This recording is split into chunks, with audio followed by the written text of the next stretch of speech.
தேன்மொழி என் பொண்டாட்டி. 5 வருஷமா நானும் தான் உங்க பொண்டாட்டியா வாழ்ந்துட்டு இருக்கேன். ஏய், ஏன் இப்படி பச்சையா போய் சொல்லிட்டு இருக்க? இந்த 5 வருஷத்துல நான் உன்னை தப்பா ஒரு பார்வை பார்த்திருப்பனா? இல்லையே, ரொம்ப கண்ணியமா நடந்துக்கிட்டிய. அந்த குணம் தாங்க உங்களை பிடிக்க காரணமே.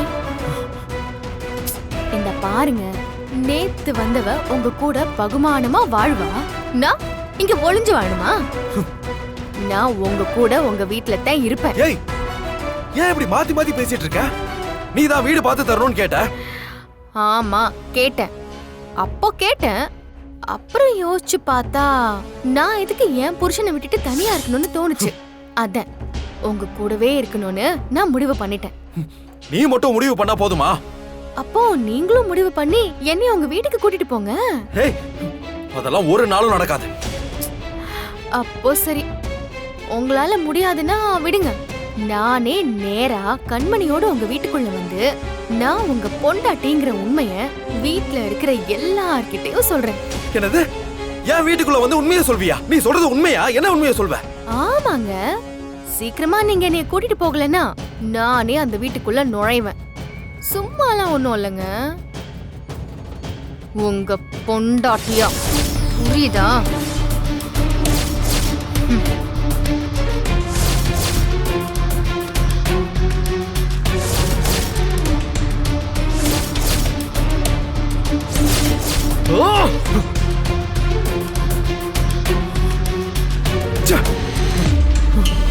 இம்புட்டு பெரிய பணக்காரன அவளால எப்படி வளைச்சு போட முடிஞ்சது? என்ன தப்பு தண்டா நடந்ததோ. பாட்டி, என் தங்கச்சி ரொம்ப நல்ல பொண்ணு. தயவு செஞ்சு இப்படி எல்லாம் பேசாதீங்க. நீ என்ன, நான் என்னமோ இல்லாத பொல்லாது சொன்ன மாதிரி என்ன கையெடுத்து கும்பிட்டுக்கிட்டு நிக்கிற? நீ ஏன் சொல்லு, ஏதோ ஒரு தப்பு தண்டை நடக்கலன்னா அப்படி ஒரு பெரிய இடத்தை சேர்ந்தவன் உன் தங்கச்சி காலிலேயே விழுந்து கிடப்பானா?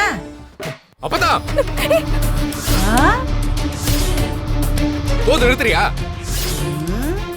உனக்கெல்லாம் நாக்குல நரம்பே இல்லையா? ஒரு பொண்ணை பத்தி இப்படி பேசுற? மீனாட்சிய பத்தி உனக்கு என்ன தெரியும்? என்னடா என்ன? குரல் ரொம்ப ஒசருது. வார்த்தை எல்லாம் இப்படி கீழ்த்தரமா போகுது. என்னப்பா உனக்கு கும்பிட்டு கோவம் வருது? நான் என்ன உன் பொண்டாட்டிய பத்தியா பேசினேன்? இல்ல அவ உன்னை கட்டிக்க போறவளா? ஆனா அவ ஒரு வகையில புத்திசாலிதான். நல்லா படிச்சவனா காசு இருக்கிறவனா பார்த்துட்டா. உன்ன மாதிரி வெட்டி பயல வெட்டி விட்டுட்டா. என்ன நடக்க போகுதுன்னு நானும் பார்க்கத்தானே போறேன்.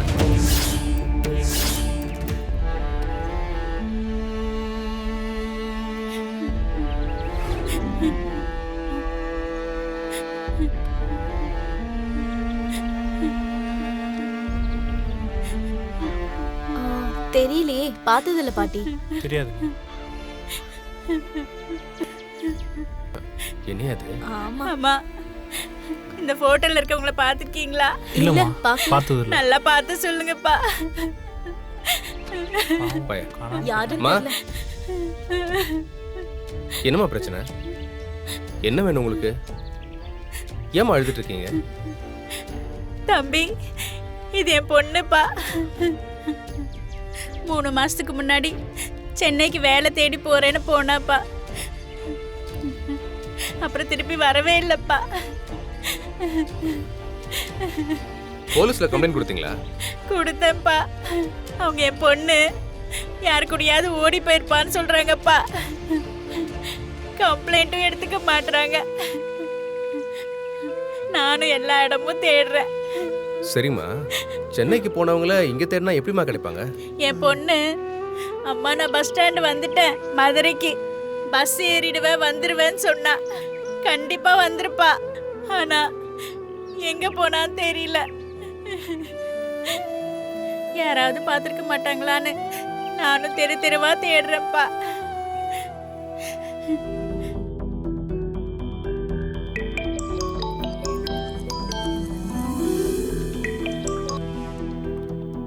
சொல்லுக்கா. தம்பி எங்க இருக்க? ஆஃபீஸில் இருக்கேன்க்கா, ஃபைல் பார்த்துட்டு இருக்கேன். எப்ப வருவ? ஈவினிங் வந்துடுவேன்க்கா. வேலை பார்க்கறதெல்லாம் இருக்கட்டும், மீனாட்சி நல்ல பொண்ணா இருக்கா, எனக்கு ரொம்ப பிடிச்சிருக்கு.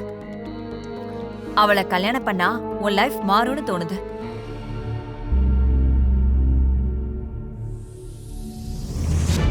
ஹலோ, லைன்ல இருக்கியா? இருக்கேன், லைனில் தான் இருக்கேன்க்கா. பார்க்க கஷ்டப்படுற குடும்பம் மாதிரி இருக்கு. அக்கா, அதுக்கு நான் என்னக்கா பண்ண முடியும்? நான் ஏதாவது ஹெல்ப் பண்ணணுமா அப்ப? இல்லடா.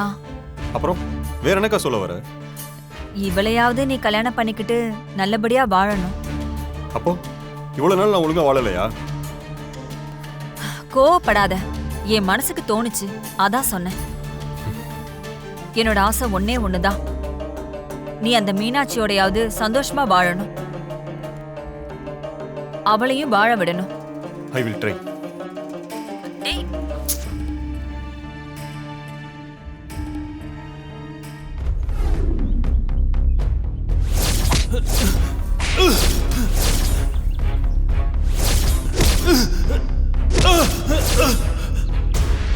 டேய், இதை செஞ்சுதான் ஆகணுமாடா?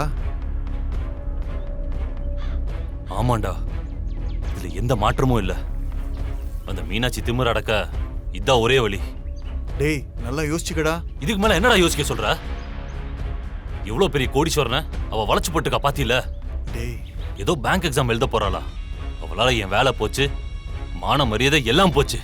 அவ மட்டும் நல்லா இருக்கா, இதை நான் வேடிக்கை பார்த்துக்கிட்டு இருக்கணுமா?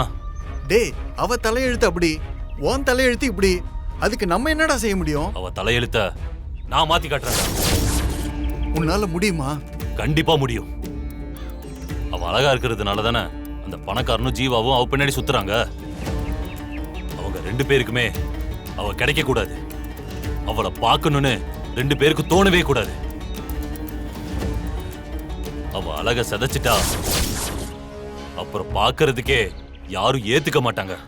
டேய், அத முதல்ல கீழே இருக்குடா, அப்புறம் மாட்டினா ஆயுஸ்க்கும் உள்ள வச்சிருவாங்கடா. ஏய், என்ன நடந்தாலும் பரவாயில்ல, அவ சந்தோஷமா இருக்கவே கூடாதுடா. அவ பேங்க் எக்ஸாம் எழுத முடியாது, அவளை கட்டிக்கவும் எவனும் வரக்கூடாது. அவ வெளியே வராம உள்ளேயே முடங்கி கிடக்க போறா பாரு.